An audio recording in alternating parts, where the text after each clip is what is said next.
and I simply remove the telephone jack and plug it into this box here, the modem. I then take another wire from the modem and plug it in where the telephone was. I can then switch on the modem. It's now telling me to phone up the main press cell computer. So it's a very simple connection to make. Extremely simple. I'm now waiting for the computer to answer me. And things are starting to happen. Things are starting to happen. Why did you buy a computer? Well, I was very interested in the new technology and didn't want to be left behind. I don't think it's only for the youngsters at school now. I think us older ones will have to learn a lot about it. What is internet anyway? Internet is that massive computer network, the one that's becoming really big now. What do you mean? That's big. How does one? What do you write to it like mail? No, a lot of people use it and communicate. I guess they can communicate with NBC writers and producers. Allison, can you explain what internet is?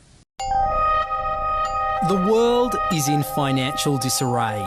Currencies failing, economies in wild flux, jobs being lost.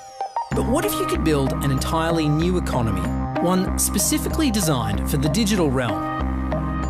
Well, that is the dream behind Bitcoin. Bitcoin, for those of you who don't know, is an electronic online currency that was created in 2009. It was made by someone who did it under the pseudonym Satoshi Nakamoto. Like any economy, you don't want too much too fast because then the value of your currency drops, or so slow that your economy grounds to a halt. It's designed to be a self-stabilising economy. Whether it actually is that way though, well, that is a little bit more complicated. Because some people have said, hey, Bitcoin is the answer to those problems. Are you a believer? Well, Bitcoin is exciting because it shows how cheap it can be.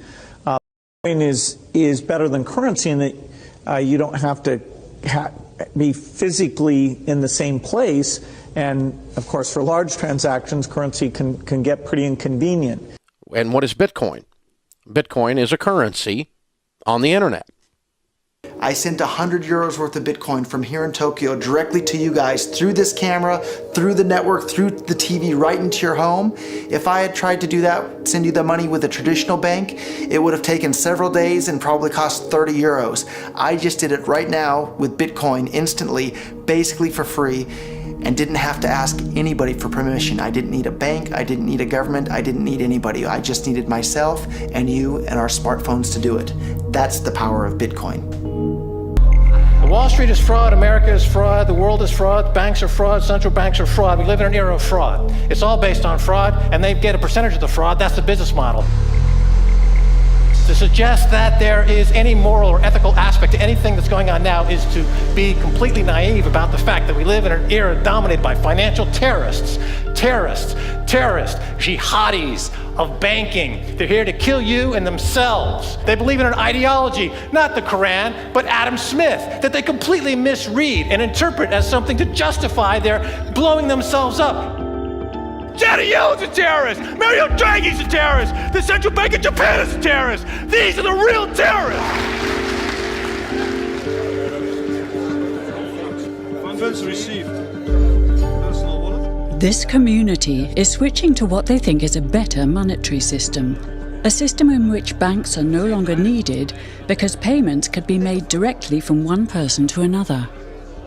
Bitcoin is fundamentally different because in Bitcoin, you don't owe anyone anything and no one owes you anything. It is not a system based on that. It is a system based on ownership. And no one can censor it, no one can seize it, no one can freeze it. It's November the 2nd, 2008, just 6 weeks after the Lehman Brothers collapse. And all over the world, there are panicked debates about how to save the banks.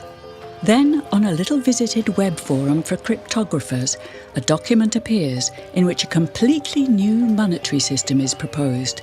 The visionary author calls himself Satoshi Nakamoto. These were the darkest days of the financial crisis. So that to me suggests a very clever mind that saw an opportunity, the perfect opportunity to introduce a new radical technology and a new radical approach to money and finance at just the right moment when people would be very open to making this big shift that's required to adopt a new currency. What's exciting for me is like a global economy. Right now we say we have a global economy, but I can't take $1 and give it to you in the Netherlands and then you know what to do with it, right? You would have to go and change it to your native currency. And when you kind of eliminate that step, and I can just send you one form of payment and you can send me a product in a matter of seconds, that starts to change things from a global perspective. How could this digital coin invented by this Satoshi Nakamoto become hundreds of times more valuable than the dollar? And why do enthusiasts like Roger Fear want the world to switch to bitcoins? I'm giving every single person here 1,000 yen worth of bitcoins, which is like $8 and something cents. Back in the early days, you know, I'd get phone calls from my buddies. Oh, hey man, I lost 10,000 bitcoins because my computer blew up, right? Back then, one bitcoin was less than a penny, right? So nobody cared. They lost $10. I don't care, right? And now 10,000 bitcoins, that's $5 million. That's a big deal, right? I think a lot of people are underestimating the way in which Bitcoin and the blockchain are going to change the power structures in society in general. I mean, I grew up in the US and I see all these people like, yeah, nuke everybody in the Middle East and kill them all. And then they have the former Secretary of State, Madeleine Albright, on 60 Minutes, one of the most popular news shows in the US. And they asked her, they said, like, there's reports that more than 500,000 Iraqi children have died as a direct result of US sanctions. And she looks back at her with a straight face and she goes, it was a really tough decision, but I think that it was worth it. Worth murdering 500,000 kids because of what the government did? And I apologize for crying, but it just disgusts me from my core when I see government people murdering people around the world. It's not just theoretical, these are real people with real lives. And it's real people, and Bitcoin has the power to undermine everything they're doing to people around the world. And I'm sorry for shouting, but it just disgusts me what these people in government do. And they do it through central banking and through the control of the money supply, and Bitcoin takes that away from them.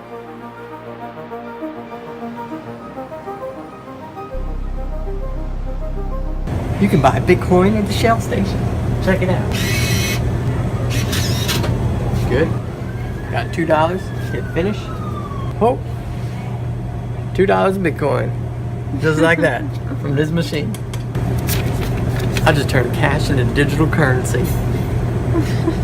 So thinking that it's too late to get involved in Bitcoin is like thinking it's too late to get involved with the internet or too late to get involved with using a cell phone. Like, it's not too late to get involved with Bitcoin. If Bitcoin becomes really popular all over the world, Bitcoins are going to have to be worth at least tens of thousands of dollars a Bitcoin, if not hundreds of thousands of dollars per Bitcoin. So thinking it's too late to get involved with Bitcoin is like thinking it's too late to get involved with using the internet. Of course not. Like, it's ubiquitous in our lives, and Bitcoin's going to become ubiquitous in our lives as well.